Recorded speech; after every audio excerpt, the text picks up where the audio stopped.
Good afternoon, everyone, and welcome back to another episode of Speaking Legally, where the legal meets the cultural. My name is Dr. Stacey N.C. Grant, and I'm joined by attorneys Royce Russell Esquire, Edward Pichardo Esquire, and we appreciate you not only tuning in, but some of you have been so gracious in sharing this broadcast out with individuals that you know could benefit from the information that we share, as well as giving your comments and information that you want to know about in future shows. So before we kick off today's show, even though he doesn't want the fanfare, somebody has a birthday today. So his name is Henry. It's your birthday. Henry Bullock. Let me just tell you a story. Let me party, right? Steven, let me tell you about Henry Bullock. Henry Bullock, you know, today's his birthday. We have the same birthday. Yeah, okay. He's an attorney. He's an attorney just like me. He just had the sad misfortune of pledging Phi Beta Sigma. See, he was all good until he made that move. My friend, happy birthday, Fred, wherever you are. Henry, we want to say happy birthday to Henry because he's good people. You know, he stands for positive things in the community. So happy birthday to Henry. Right? And thank you, Raymond, for giving Henry a birthday shout out. But thank you for the shout out to Royce as well, because it is his birthday. And we want to wish him continued blessings on the birthday. I was going to go a little ham on how we celebrate birthdays here because I celebrate mine. So trust and believe. If my birthday falls on a Wednesday, Speaking Legally is going down. We're talking about the birthday. But happy birthday, my brother. Thank you. Yeah, happy birthday, Royce. I'm thinking about putting together a declaration and a request that the legislature recognize this day as the Royce Russell Day. No, I just need St. Mary's Park to be renamed. Just call it. There you go. Now you give it. Now you focus in the conversation. I'm focusing. You know what I mean? Because the little birdie Kyrie Irving was like in my ear, like, "Hey, look, we need a park named after him and his dad. Dedrick Irving and Kyrie Irving, and you get a Rod Strickland Park and a Nate Archibald Park, and then you got the Royce Russell Park. It'd be a small little park that you could dunk in, a little baby park. But it'd be good. Good. Okay. Yeah, so we can bring it back to when you used to play on the courts and now you're in the courts. Yeah, well, I had to say, what? Shout out to Tony Hargraves. I had to send him out the Daily News article when we played in the Pro-Am tournament. He had 36 points, but we had a little highlight there of Royce Russell with 24 points. I just want to put that in there, just gotta pat yourself on the other back every now and then, But let's get busy. Let's get busy with the topics at hand. Hey, Sonia. Hey, Mark. Hey, Raymond. Thank you all for joining in and allowing us to start off the show with the birthday guy and celebrating his recollection of history. We know how many points you had on the board. So we're going to move into the show today. A lot going on, a lot to discuss. So, Ed, I know you're chomping at the bit. A couple of things that you were able to look into that you want to bring to the show today. Well, I just want to say hello to the audience. Hola, buena tarde. My name is Ed Pichardo, a solo practitioner, here with my partner, Royce Russell. Last week was, just an eventful week in terms of elections and the exercise of the franchise. Remember, our ancestors died and fought for the right to vote. And, the people came out and there were a lot of interesting events. We had a very interesting race that was going on in the South Bronx. Oh, a few years ago, Jose Serrano, who was in Congress for, I would imagine, over 20 years, decided that he wasn't going to run for re-election. So that brought out a host of individuals who decided to run for that seat. Richie Torres, councilman, ran for the seat. Ruben Diaz, senior, runs for the seat. James Blake runs for the seat amongst 3 or 4 other candidates as well. And I don't mean to interrupt. You mean Michael Blake? Michael Blake. I am so sorry. Michael Blake. I don't want to get caught out there somewhere, Yeah, absolutely. Yeah, I don't want them to step to me and be like, "Yo, what's up, Ed? I thought we were boys." We are. Right. Mistake. Right. So anyway, one of the particular issues in this seat was people. Ruben Diaz Sr. is a very conservative. He's a reverend. He has very conservative views.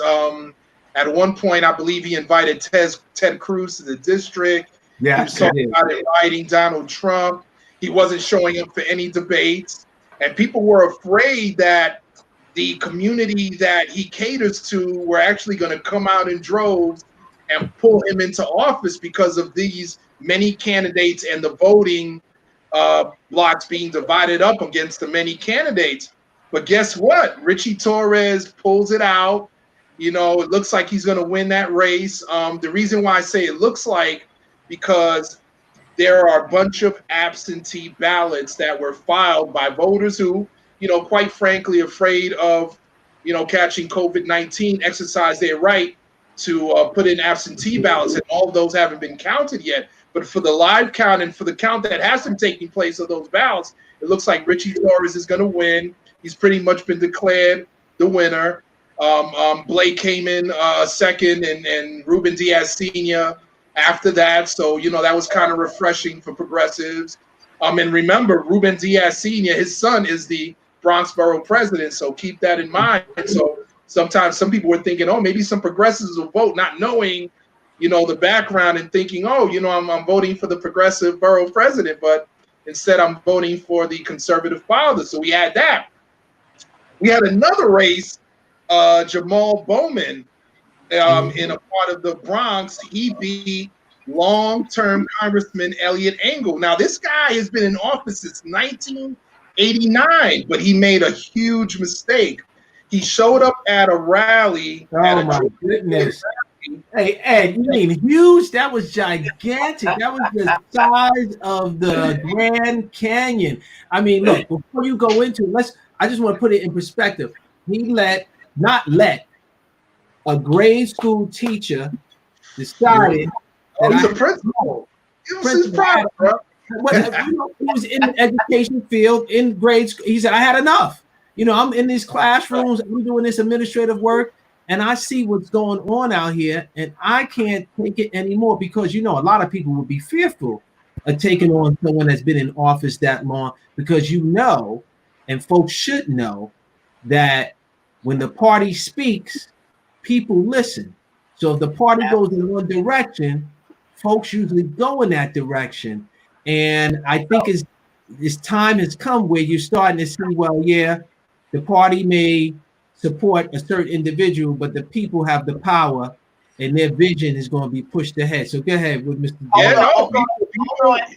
Hold on, Ed. I pulled up the numbers so everybody can see exactly what we're talking about. Visually, it has a different effect on you. Hearing it is one thing, but do we look at these numbers? I mean, you're talking about almost a landslide. Well, we won't call it a landslide, but this is significant. Yeah, I think we got like 61%. Is that correct? Yeah, we're close to that. 60.7. What did he do? I mean, what did he do besides what he's not been doing all the time he's been in office? But what did he do that cement the deal? Well, apparently he was at a rally for George Floyd, and at some point, I guess because of the number of speakers, Ruben Diaz Jr. said to him, well, listen, we might not get a chance to, you know, you might not get a chance to speak. And he said, listen, if it wasn't for this being an election year, I wouldn't even be here. Woo! And a guy who he's been accused of being rarely in the district. In fact, he got caught up in some issue where he was trying to get a tax break for his residents, I believe, in Maryland, you know, because he's in D.C. all the time. And they were like, no, but that has to be your permanent residence. And so it's like, wait a minute, don't you represent this district in the Bronx? Aren't you supposed to be living in the district? Isn't that supposed to be your permanent residence? But listen, when you've been in office since 1989 and you've destroyed traditionally all of your opponents, because people haven't even come close to beating this guy. Right. You know, he thought, listen, I could do whatever I want, and, you know, it's just going to have to go down that way. And sure enough, this time around, people were like, hell no, and they bounced him out of office. You forgot the last part. You forgot the last part. Hell no, he must go. Hell no, he must go. So much props, my brother. And then you got another gentleman named Mondaire Jones. Mondaire. He beat a wealthy guy named Adam Schleifer, who's a former assistant U.S. attorney. Mondaire Jones himself is an attorney. I believe he was with the Westchester Law Department. You know, big race, because that was a seat that was formerly held by Nita Lowey, long-term congresswoman, decided she wasn't going to run for re-election. Very contested seat. I think there were about maybe 5 different people running for that seat. He and Richie Torres are going to be the first openly gay black members of Congress. So, much props there. That brother did his thing. And then shifting over, I want to talk about Yvette Clarke, my sister. Hold your horses now. Hold your horses now, because outside of Yvette Clarke, right, I think what we're seeing, right, and help me if I'm wrong, we're seeing what we haven't seen in a long time. Not only people of color of the African diaspora, Latino diaspora taking command, but in some small way, we're starting to see the succession plan kind of work, right? We're out with the old, in with the new, whether it's by design or whether it's by default, young blood is starting to come in. And I think when we talk about the cultural and we talk about what we're doing here and how we want to present ourselves is that as a culture, we need to have a succession plan. That's our biggest downfall. We can go back as far as David Dinkins, and that ain't been so far back. You have people in power in places, and they don't want to empower other folks in the place. We can look at Charles Rangel in his seat. You don't want to empower. So therefore, what happens is somebody that you don't want takes the power. Right. And it's our time that we start to look at this a little differently. If I was to become, I'm sorry, Dr. Grant, what you going to say? I didn't mean to cut you out. I said it's a new day. We have to look at a new day. There's no longer becoming, let's just say, district attorney in the Bronx or district attorney man, where I'm going to stay there for 14 years. No, you do a quick 8. Well, it may not be so quick, but you plan your work and you work your plan, and then you have the next person develop the plan even further. You don't try to make it, a house is your home type of where I'm going to be there for 50 and 60 years, because unless you're moving, unless you're always hiring new people of the community, fresh blood, new ideas, new perspectives, you will become stale. Well, what I will say is this. When it comes to legislative politics, you have an interesting dynamic. You want people who are fresh-minded, paying attention to the trends in the community, coming into office and fighting for their people. At the same time, the way legislatures work is they work by seniority. So you want somebody fresh, but once you have them in there and they're a proven fighter, you want them there for a while so they can build seniority and be able to become chairman or chairwoman of very important committees. And I understand that, but Elliot Engel, that's like, that's like. So it's a catch-22. We want new faces. Hold on one minute, un momento. ¿Por qué? Yes, we do have to build up having seniority, which is important, so that you have some sort of power to move agendas. But I think where we're missing the ball, back to what Royce said about succession planning, is that we're not doing the best job with cultivating the next round of leadership. So there are other level of positions like district leader, like county committee, that you can allow people to grow in so that they can be ready for their turn when they run for office. But I find a trend going on where we have people holding the role. All right, this is where the legal meet the cultural. So can I keep it real? Listen, you're absolutely right. You have people holding on to their seats even after they are no longer have the energy or they're effective, and that may be due for health reasons, whatever it may be, and they hold on to these seats with what they call white knuckles, and they don't want to surrender until they're literally pushed out. And in some cases, it could have bad results. So I agree, there has to be succession. You got to allow the new crop of leaders to grow. You got to groom them. You got to educate them, because, believe it or not, that legislative process is a beast. You can't just walk in there and think you're going to just do whatever you want. There's a lot of intricacies to it. And it's wonderful when we cultivate our own and say, come on, youngster, let me put you on, or young woman, let me mentor you so that you could become a productive member of the legislature. And you hope for those things. But the reason why I wanted to mention Yvette Clarke, because I want the cultural to meet the legal here. And you guys have heard of a woman named Shirley Chisholm, a historical figure. Yes. And so that seat that Yvette Clarke has, that seat is a central Brooklyn seat. Now, by numerics, Shirley Chisholm's seat was a 12th congressional district, but I believe in like 92 it was moved.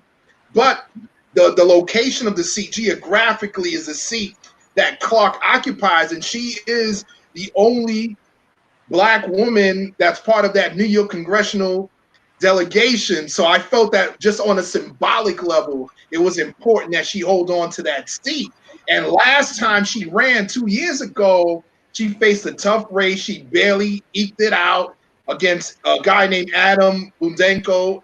But you know what? This time around, Sister Clarke did her thing. She came in strong and was able to get her seat by 61.24% after all the electoral district reporting. I think 532 polling sites reported in, and I'm just really happy that she was able to hang in. And I know her personally. I know her to be a very humble, good person. So, I hope that, she continues to remain in that seat. Congressional representatives have to run every 2 years. So that's big. Then we got our guy, Greg Meeks. He was at the rally on Saturday and spoke. Yes, and you saw all the energy he had. Able to keep his seat. So that was wonderful, And he had some wonderful words at the rally. I got to give him his props. He sounded strong. And then you got Nidia Velázquez. This is the Puerto Rican, the Puerto Rican queen of the New York delegation. She's a fighter. Probably in centuries ago, she would have been a Joan of Arc. She's a real warrior. Yes, she is. And I just want to go back because I have to shout out. That's my congressman, Congressman Meeks. Not only is he a personal friend, but it's my congressman, and the work that he's doing.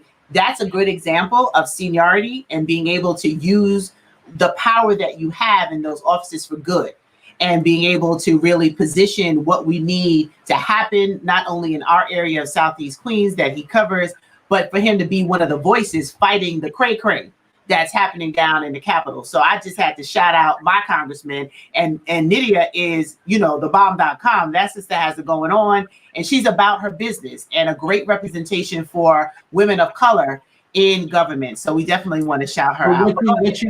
What you see in regards to the folks that you just mentioned, and I want to be careful because we're talking about this as if this is the game just for the young. It's not a game just for the young. This is the game for the season and to be seasoned, right? So when you look at Brother Meeks, he is seasoned, willing to be seasoned even more, a step ahead, walking in step, walking with light feet, and therefore reach the reward. If you're walking with a ball and chain and you're dragging and you're holding on to your seat with white knuckles, quite frankly, because, and this is really the truth, let's get to the truth, right? Let's get this, if we're going to put it out that we are truth tellers. You holding on to your seat with white knuckles because you don't have any transferable skill set to do something else. Now, I said it, right? You didn't make the relationships to leave public to go to private. You thought public was going to be there forever. And now you got a problem because the young buck or the new fresh face, whether young or old, is coming your way and has great ideas and is ready to move the pendulum. And you're like, oh my God, what am I going to do next? And that is a problem. And we look at for those that ran for the seat in the Bronx where, whether it was Blake, whether it was Torres, and all the others, they have to ask themselves, what is next? What is the next move? Is it politics? Is it private? And that's important because this is livelihood for a lot of people. It's politics, but it's livelihood. Absolutely.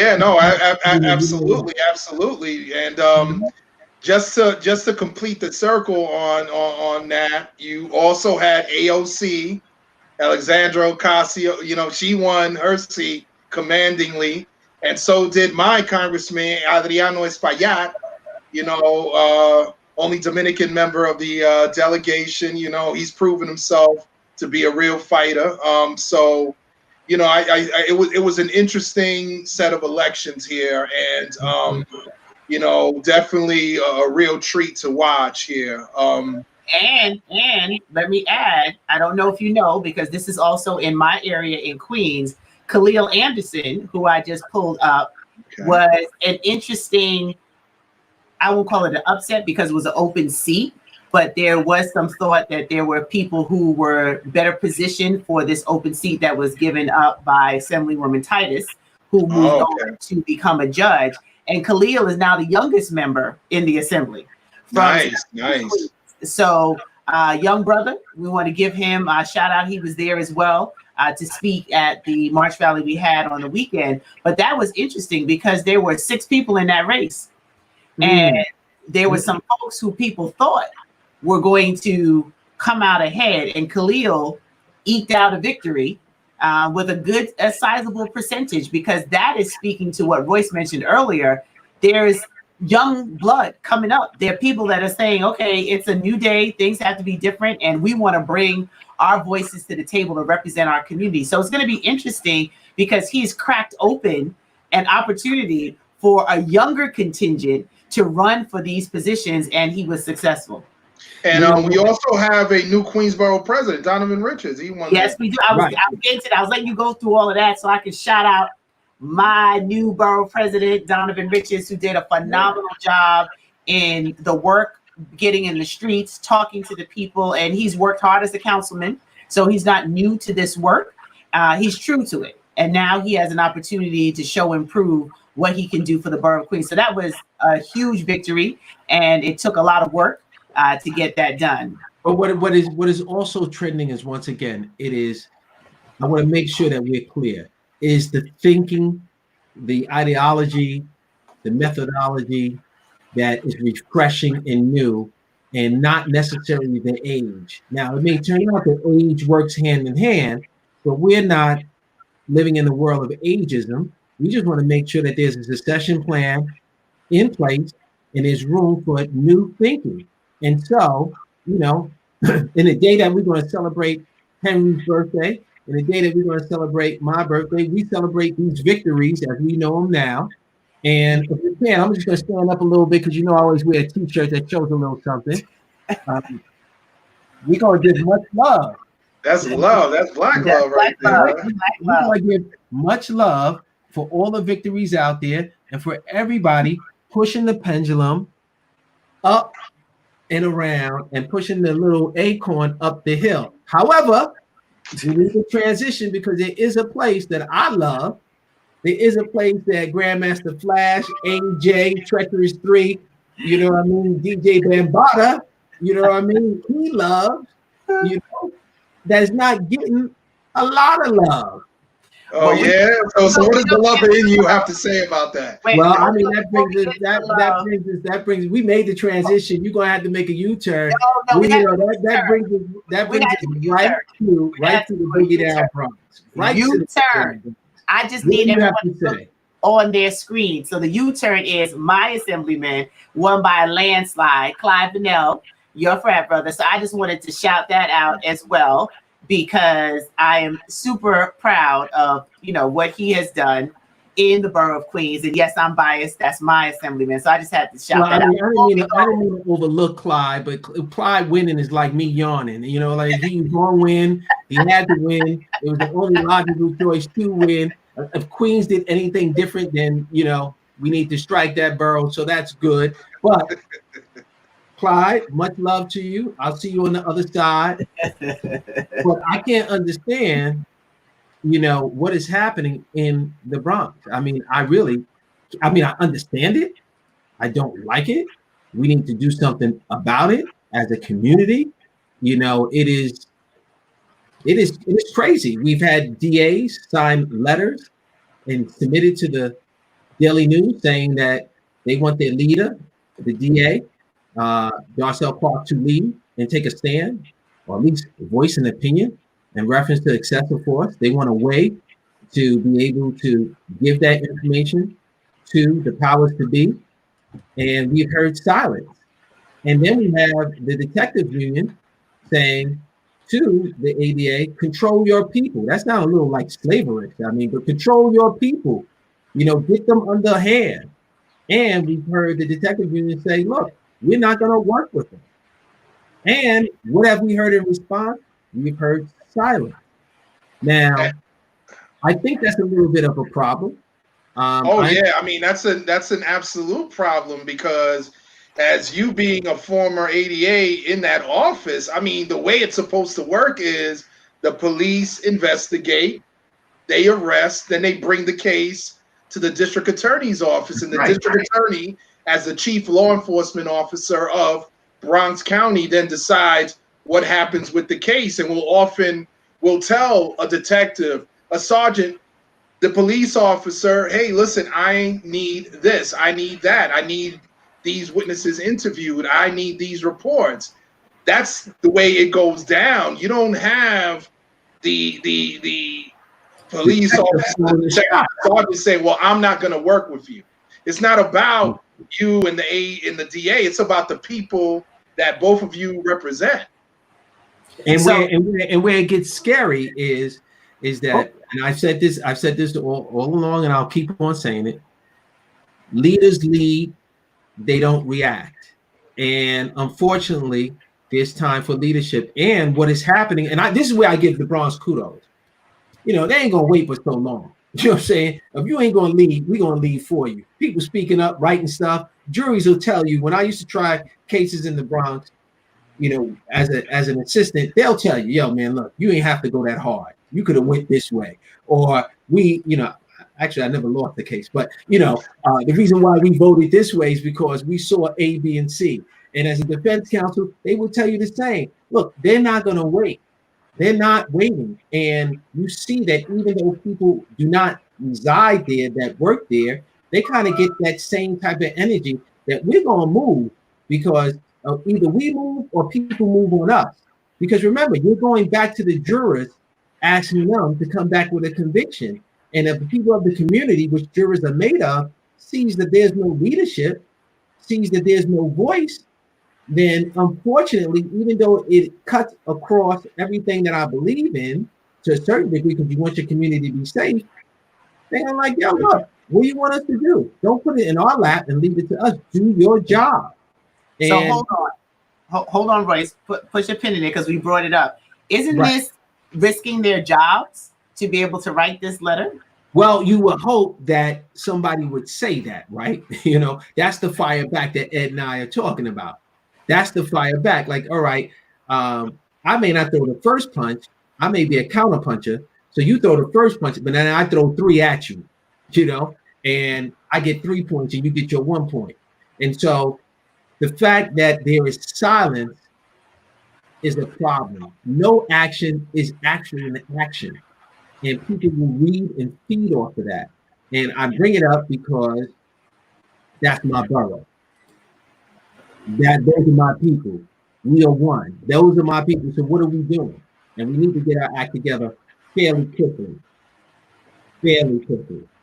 No, absolutely. I mean, I believe the letter that was sent, I read it, I believe it was about 2 weeks ago, it came out. None of these ADAs actually said that they weren't going to otherwise perform their duties and do their job.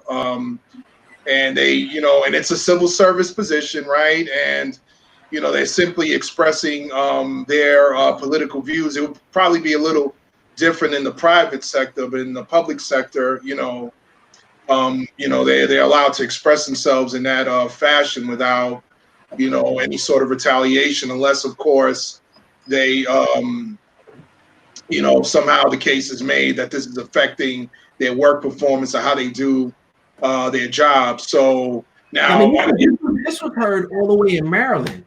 A client of mine, Busy B, called me and was like, yo, what's going on over there? I'm like, Busy, get on the mic, Busy. And, so this, although it may appear to be local, folks that are born and raised in this area keep their eye on these areas, right? I mean, it's home. It's home. Now on the other hand, I want to see the detective who decides based on the directive from the detectives union president not to quote unquote do their job or say, well, I'm not working with that ADA, and let's see what the top brass does about that detective. Because I would say that, look, listen, that individual is not doing their job. They're not doing what they've been entrusted to do based on whatever political opinion that they have. And that, I think that's going to be problematic if you talk about whether that individual or those individuals should keep their job, Well, it becomes problematic if you're a juror, right? So now you have another reason to doubt, right? Did you really do your job? You did your job just run to? Yeah, it's all about credibility, right? It's all about credibility. That photo array wasn't really a true photo array because you mad at somebody. And so now you got a situation where if it's not really a photo array that I can trust, so why would I vote guilty? And I'm not saying that you should vote guilty, but if credibility is destroyed before you can even become credible, that's a problem. And all this could be avoided if somebody leaves. Oof. Wow. I know, Doctor, you want me to put a pin in it. I'll put a pin in it. But that pin is busting the balloon, though. See, you want a pin to stop it. It's letting all the air. I'm not saying anything. You're free to say what you have to say. I know our district attorney. I hope that she does speak up and she says something that helps those of us from the BX, because I'll always be from the BX, no matter where I reside, that we are really looking at how we're showing up, because silence in this time, especially in this time, is not favorable, and most of us would say not an option. So now we move on. Mm-hmm. So now let me go back to showing some more love, right? So love is here for the day, right? Love is here for the day. So in speaking about love, much love to Dr. Grant and the Divine Nine for putting on the rally out in Queens. Ed and I, we went out there through the rain, right? That's nothing for a soldier. And it was hundreds of folks out there from every fraternity, sorority, civilians left and right out there, college students, elderly, you name it. They were out there fighting for their rights, and that's what we need. And when the thunder came, we brought the lightning. When the lightning came, we brought the thunder. Thank you to those that came out. But what I will say is no but. One of the things that I did notice is how beautiful we are as a people and how we love one another in time of crisis. And I was taking a sharp look at the variety of hairstyles that was being displayed, one in protection of the rain, one despite the rain, and just in general, which made me go and do a little research. And hold on. Before you get to that, hold on, birthday guy, hold on.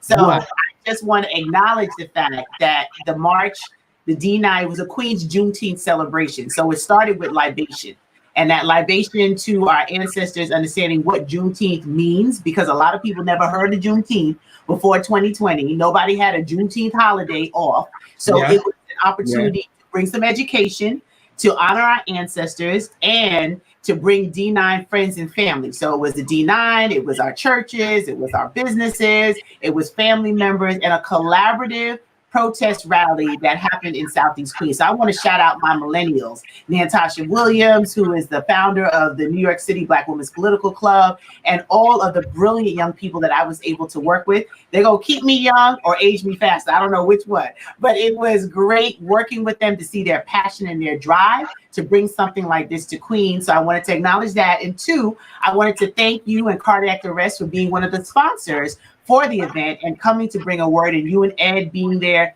to be a part of it and to support it. And the rain held up, it came down, it held up, it came down again. And I kept saying that rain was our ancestors who couldn't hold the tears back of joy that they see us still marching towards freedom, that their blood wasn't slaughtered in vain, and that the work that we have to do still continues. So I just need to say all of that before you go back to acknowledging Well, what you saw. I'm just going to tell you that some of the ancestors was crying because they saw the variety of hairstyles out there. But you know, that's for another time, another place. I don't know if they were crying because they were like enjoy, or they were crying because they were like, oh my God, what happened? You know what I mean?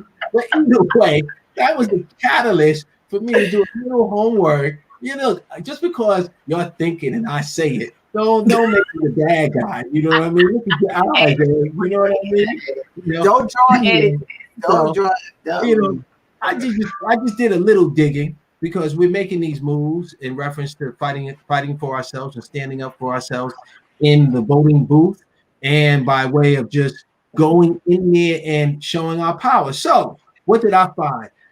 Which I failed to realize, or I think I knew about it at the time, but then it fell off the radar, is the Crown Act. The Crown Act of 2019. So some people may say in our audience, what's the Crown Act? The Crown Act says that you cannot be discriminated against because of your style of hair. So that means curly is good, straight is good, natural is good, relaxed is good, braids are good, dreads are good, afro is good. And guess what? The bob and the weave is good. The bob and the weave. Oh, Lord. So all of this is good. So what's the bottom line? When you are at work and you decide after the interview that you want to change your hairstyle, because we all know at the interview, you're going as conservative as possible, right? You know what I mean? Some people, you're not wearing the mohawk. So now, when you get the job and you're there a couple of weeks and you decide that you don't want to bob and weave, and maybe you want to do something el natural, and the, you know, whether it's the Oppenheimer or whether it is, you know, the Charles Schwab or you know, or USB or whatever it may be, whatever financial institution or one of our prestigious law firms that are out there. I won't name any names, very conservative in nature. Or it might be a governmental agency. They cannot discriminate against you because of your hairstyle. Be free. Since we're talking about Juneteenth, be free. And people don't realize how important this is because I have to say, you know, the sisters have, over the years, they've received a lot of stress and pressure over having to maintain a particular lifestyle in order to either just maintain the job or remain free from harassment. It's already tough enough to get the promotions, to get the raises, and they try to force this cultural model on you that's alien to you. I mean, because at the end of the day, you know, these are European aesthetics that are being imposed upon us, you know, from the hair to the dress to the manner of speaking and presentation, all of it. And it's unfair that people should have to conform to a particular cultural phenomenon and not be able to express themselves and still do the job. Because at the end of the day, it's supposed to be about performance and doing your job. You know, you should be free. And even as lawyers, I remember many years ago, one of my fellow public defenders was like, Ed, I'm going to get locks. And I was like, man, you sure you want to do that? You know, because, you know, some of these judges might not take too kindly to it, or the clients might think that they're not getting a certain level of representation because you don't represent that nice, clean cut guy, you know. But, you know, he forged ahead, and not too long after that, you know, I started seeing other practitioners with their locks, and I said, wow, you know, times are changing, you know. So, you know, I think that piece of legislation is important. And, you know, you also have the same fight in terms of gender expression and sexual orientation. It's all kind of the same phenomenon about being harassed, discriminated against because of a cultural expression. So I definitely think that we need to recognize the states that recognize this as an act. So we got New York, we got New Jersey. we got Virginia, we got Maryland, Alabama, Georgia is considering it. Mm-hmm. Now, you have the cases. You have the cases. You have the cases where, people have sued and the courts have said, well, there's no law against you being discriminated against because of the hairstyle, so there's nothing we can do. So this is real. This is costing people their job. And it's effective because folks, now that they know their rights, they're looking to protect themselves. And, Dr. Grant, you always talk about, where there may be tragedy or where there may be an obstacle, there's always opportunity. So imagine all the employment handbooks that have to be redone, right? That have to speak now to this issue. Maybe there's an opportunity for someone in a consulting firm to start to do a triage, the Grandison Group. I can think of a small consulting firm that goes in there and does, employment discrimination and goes in there and does a triage of what the vulnerabilities of a variety of corporations may do, can go in there and say, look, let me look at your employee handbook. It is out of date. It doesn't have the Crown Act. We need that to be there, So those are just some of the things that we just want to bring to the table because it's forgotten. And we're in a celebratory type of mood today. We want to make sure that you get this information and that you look to see what state you're in and whether or not it applies to you, because it can very well apply to you, or you might have been a victim of what we call hair discrimination.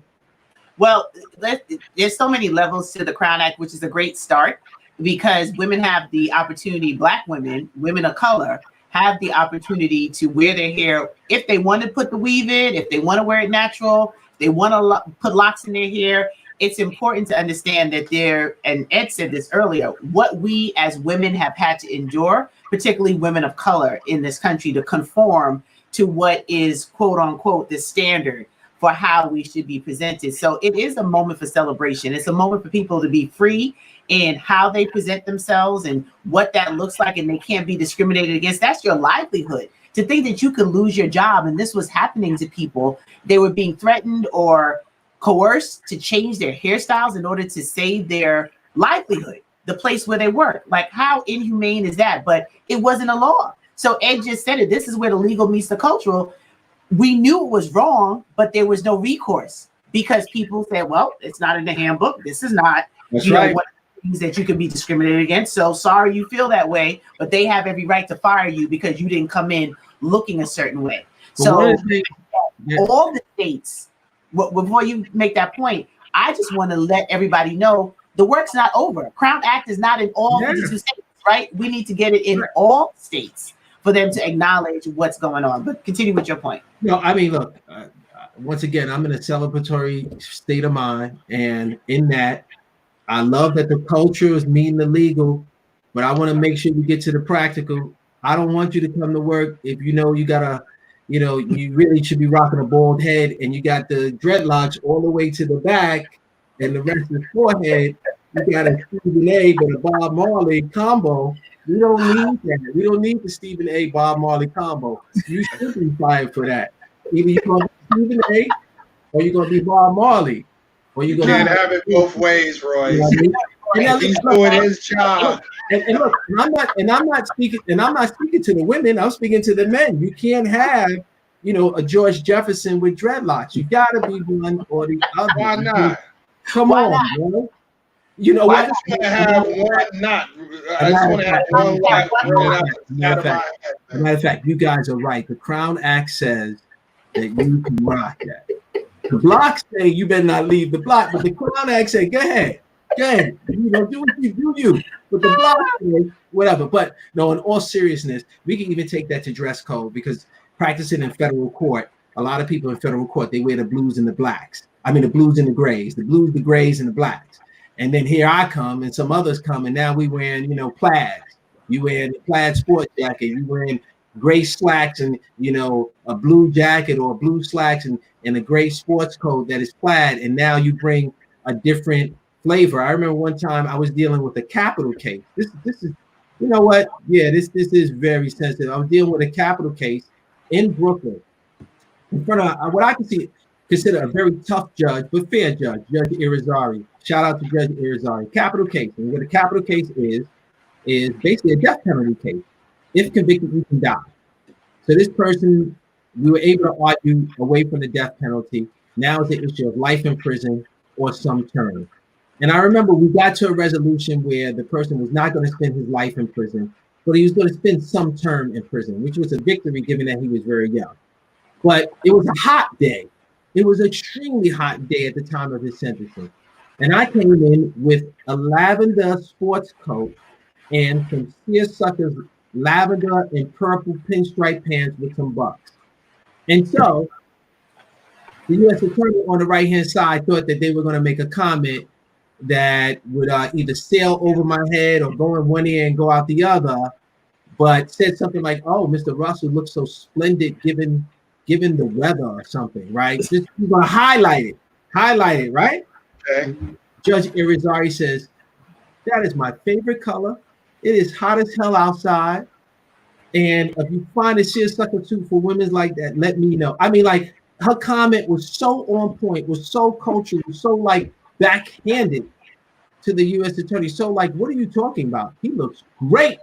Like, kudos to you. But you see that when you're coming from a certain culture and you think that what you say is supposed to dominate.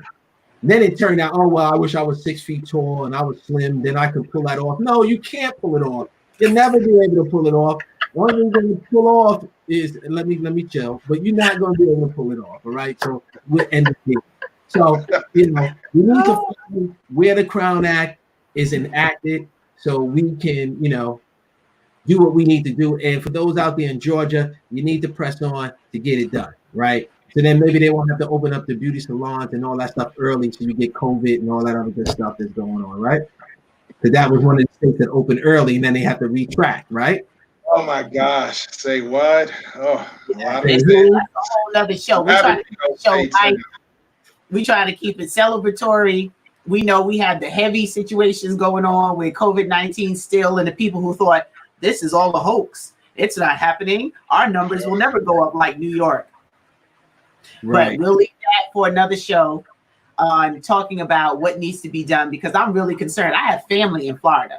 I have a niece that's expecting, and she has a shower that's supposed to happen in a couple of months, and I might not really be able to go because I don't know what the heck they're doing down there in Florida. And I'm praying for all of my family. My dad, like, what's happening? And in Georgia, the same. Like, we really need to be conscious of wearing our masks, using our sanitizers, staying socially distanced. We did the D9 protest in March, and we kept stressing that. And everybody was cooperative. Everyone had on their masks. We weren't crowding on top of each other. We were spread out. And even in the rain, we were able to make that happen. So you can still do certain activities, but be conscious of the fact that we've lost hundreds of thousands of lives, and every single name. And Ed, we know this is personal to you, it's personal to me, it's personal. Royce, we've all lost somebody that we care about. So we can't ignore the safety precautions that we need to take and acknowledge that COVID-19 is not made up. It's real. We can debate all day where it came from, how it came, who did it, but it's real and it's happening in our communities. When you talk about the legal and the cultural part is we can't just go out and party for 4th of July and do all the things that we were doing before without being safe. And yeah, I even have to blow out my cake with my mask on. So I got to blow out the candles with the cake with my mask on. I don't know how I'm gonna do it, but I'm gonna get it done. Thank you, Ed, for sending me that emoji where a guy had a mask on and he was trying to blow out his cake. I really appreciate that at 9 o'clock in the morning. I thought you'd find that funny. I did. I found it funny because I couldn't blow through it. You know what I mean? So I'm gonna blow the house. You're with your family, so and not just that, he's trying to blow out candles on a pack of toilet paper. Toilet paper, right? You know what I'm saying? I mean, like how pathetic and how ironic. But I want to thank everybody for joining us. I mean, this has been a very, very, very blessed and celebratory speaking legally. And once again, the Henry out there, happy birthday, bro. You deserve it. July 1st is a very special day, and you standing up right. Oh, and to John Rodriguez and Karen Rodriguez, father's birthday is today too. So we gotta say hello to those folks. Feliz cumpleaños. Yeah, and I also have a couple of people to shout out for their birthday who share it with you, Royce. Jessica Douglas, she was a part of doing a lot of census work that we did today. One of my sorors, Kimberly Brackett, another one of my sorors down in Dallas.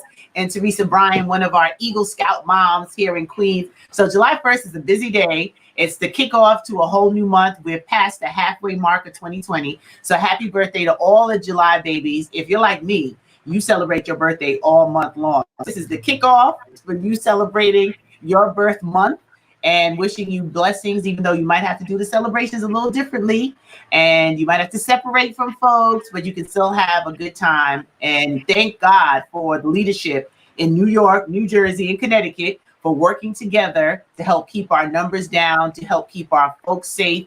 Whether you believe in their politics or not is a set aside to the fact that they took leadership roles in helping to bring the numbers down in the tri-state area, working as a team, using intelligence and making the hard calls that some people still don't want to make.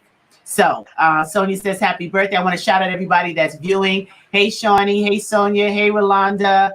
Hey, T. Leon. Hey, Tony Reese. Appreciate the shout out on the natural hair. Lorraine, thank you for stopping in, sharing your birthday wishes. And Andrew, thank you for your shout out. I don't know if you saw Andrew's shout out to you, Royce. He was saying happy birthday, big man. Oh, yeah, great. Raymond Chick, thank you so much for joining Speaking Legally. We're here every Wednesday, 4 p.m. Eastern Standard Time. So make sure you tell a friend, share it out. You can watch it live on R Square ESQ2 on Facebook. And we'll be sharing with you the links to the replays on YouTube. So we're excited about bringing you this information. Please connect with attorneys Royce Russell at RoyceRussellEsquire.com and the law office of edprachado.com as well. And if you want to say your final words before we wrap up the show, gentlemen, this was a fun one. Happy birthday again, Mr. Russell. Yeah, you can leave the floor. Oh, yeah. I mean, listen, happy birthday to all. Thank you for listening.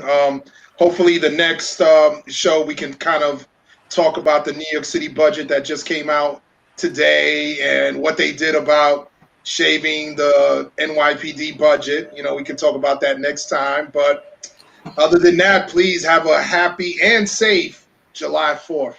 I think that's a good cue. So we should spend some time next time talking about what defunding really means and where the money should go. And those who have watched the show, maybe you have ideas and maybe you can join in by your suggestions. But everybody enjoy the 4th of July. Enjoy today. Enjoy tomorrow. Essentially, for me, the week is over. It starts now. So let everybody enjoy themselves, and we'll see each other next Wednesday. All right? Take care. Be well. All right. Be safe, everyone.